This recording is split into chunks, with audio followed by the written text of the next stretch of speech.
Good night and welcome to another video. I'm going to be talking about migrating with family tonight. Things that you should know, things that you need to consider before you take the next step. So as a teacher or any other profession, before you migrate, you need to consider certain things. Are you going to migrate with your family? Or are you going to migrate alone? So I'm going to talk about the family and then I'm going to talk about alone.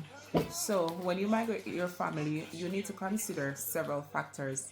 Among them being type of accommodation. So the type of accommodation is going to be different when you migrate with family. When you migrate with your family, you're going to need to rent an apartment or a flat studio apartment that can accommodate your family. For example, if you have a child, you're going to need to have at least 2 bedrooms in the UK. For example, it is required that the child is in their own room, so you're going to have to be able to afford having a 2 bedroom so that the child can be in one room and you and your partner will be in another room. So that is the requirement for most accommodation. Sometimes there may be an exception, like in my case, when I migrated with my family, I was able to rent a 1 bedroom.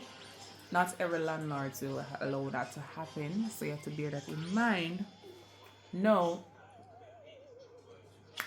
as it relates to accommodation, I'm just going to give it to you straight. So not everywhere you go to seek accommodation, they will not allow you to rent with your family, your child or your children.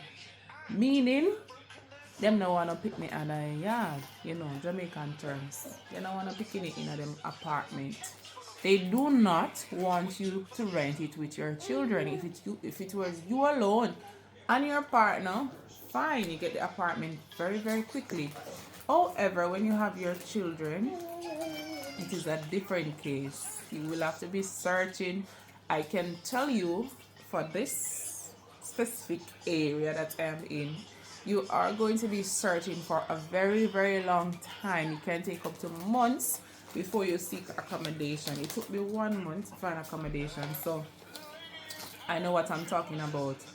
Secondly, before you migrate, you need to ask yourself, what is the cost for child care? Are you going to be able to afford preschool, nursery, and those things? So those are very expensive. It is actually going to be like half of your pay check that you're taking home. And remember that you have rent to pay and you have food and other expenses, other bills to pay. It's going to be at least half of your pay for the entire month. For example, from a time like 8 to 5 p.m. depending on the time that you have to work, okay?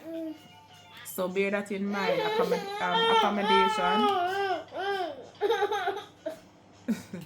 Accommodation plus childcare is very expensive.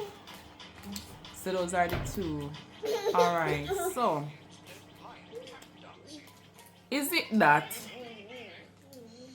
you are going to say, for example, you collect £3,000 per month?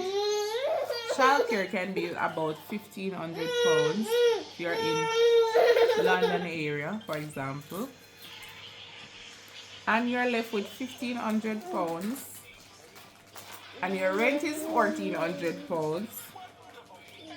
When you pay your rent and you pay for childcare, you're gonna have £100 remaining.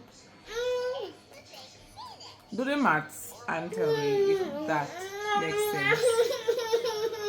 Anyway, bye guys. Can't I never tell you. Take it or leave it.